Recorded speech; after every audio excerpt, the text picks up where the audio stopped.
I've been living in Los Angeles for 3 years now, and after careful research and observation, I've come to a conclusion about what defines Los Angeles. No, it's not In-N-Out. No, it's not palm trees. And no, it is not the Hollywood sign. It's traffic. Traffic is so bad, you would think Los Angeles invented it. Angelenos spend so much of their time consumed by traffic that you would think, hey, I want a better version of this. We talk about traffic, we avoid traffic. We pull up to work late and say, well, girl, you know there was traffic. At its core, Los Angeles' traffic problem is a design problem. It's an infrastructure problem. Being stuck in traffic in Los Angeles always kind of feels inevitable. If I told you that your horrible work commute was influenced by racism, would you believe me? Today, I'm going to explain the link between race, traffic, and infrastructure in Los Angeles. First, I'm going to tell you a story. It's about a young woman named Helena and her journey from rural Mississippi to the bustling city of Los Angeles. Helena was born in Paterson, Mississippi. When she was young, her family moved to Port Gibson in order to find work.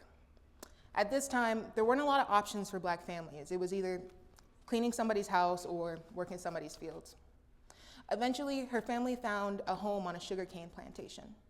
Her father worked as a truck driver, and her mother worked as a seamstress. Every morning before school, Helena and her siblings picked cotton to help her family make ends meet. Port Gibson was a quiet place, but with loud and ever-present racism and violence. Helena had larger ambition than Port Gibson could provide for. And in 1955, she set out for Los Angeles. After a long few days in a car, she had finally arrived on Good Friday. Los Angeles provided Helena so many new freedoms. She secured a job at a laundromat. She learned how to drive. She met her husband, and she raised her daughter. These freedoms changed her perspective on life.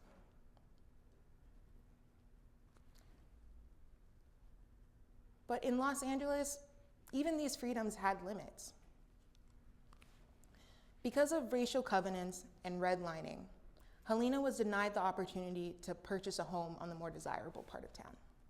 Sundown town policies made it known she wasn't welcome in every single part of the city. The effects of redlining can still be felt today, and these inequities are baked into the city's design. Areas that were formerly redlined remain the most economically depressed in Los Angeles. But still, she continued to build her life here. What she didn't know is that the city that had provided her so much freedom had big changes in store. In 1956, President Eisenhower signed the Federal Highways Act. The purported purpose of the Federal Highways Act was to ease traffic congestion, improve safety, and improve interstate commerce, and rid cities of slums and blights. President Eisenhower's vision came at a high cost to the people living in Los Angeles. Los Angeles was encouraged to carve out the city in order to make way for the Interstate 10 and suburban commuters. Neighborhoods like Sugar Hill, Pico, Santa Monica, and Boyle Heights were all carved through to make way for the Interstate 10. Over 10,000 residents lost their homes, and Los Angeles' multi-ethnic communities were fractured.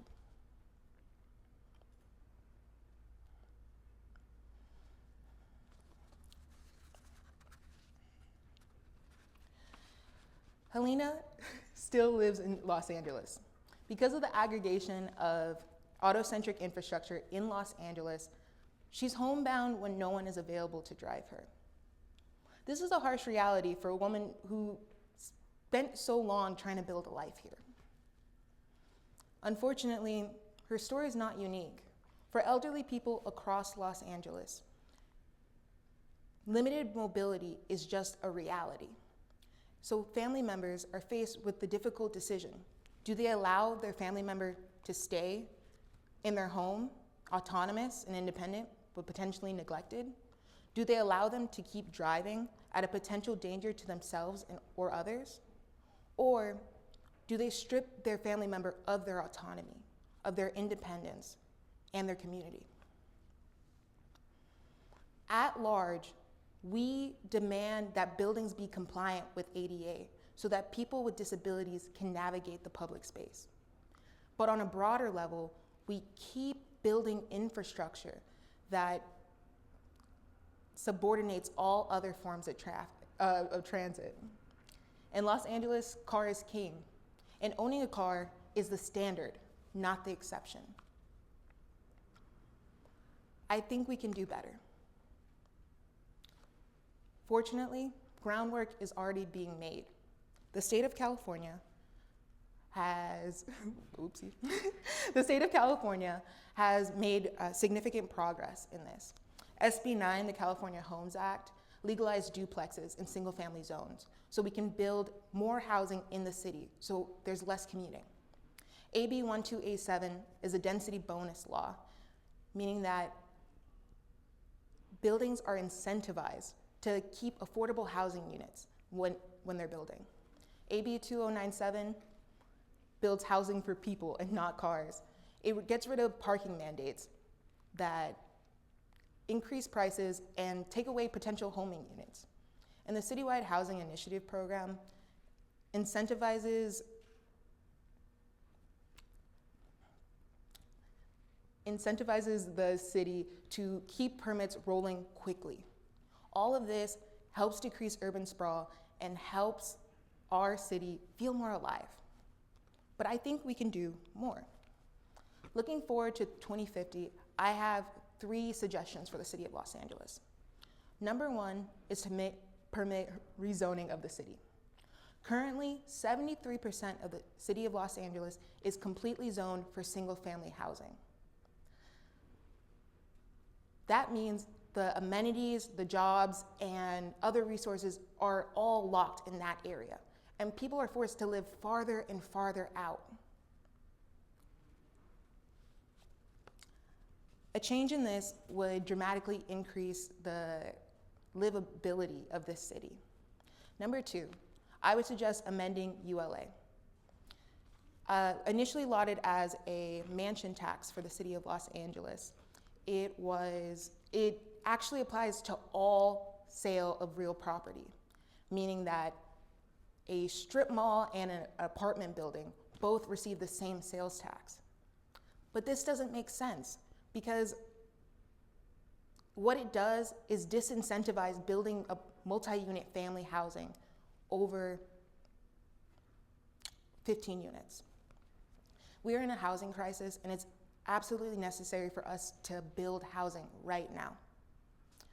Finally, I would suggest reforming the plan check process. With rolling draft checks and ridding ourselves of the barriers between departments, we can fast track the process for building housing. Simply put, building housing in Los Angeles is difficult. It can be 2 years before you ever break ground on a single permit. This is a delay, and it stops our progress as a city. Finally, cities like Austin, Texas have adopted a similar plan. They saw a dramatic increase in construction. It was a boom. 16% rent drop year over year because of the new adopted plan. I think we can do the same, and I think we can do better. Finally, I want to talk about my vision for 2050. Despite the challenges that my great-grandmother faced here, she built a life here. She was the first person in my family to receive an education beyond high school. She was the first civilian to work at the Veteran Affairs Hospital in Los Angeles. She went on to be recognized by the city of Los Angeles and the state of California for over 40 years of service to her community. This progress is no easy feat. And my vision for 2050 is a city built for all of us. And it's the city my great-grandmother deserved.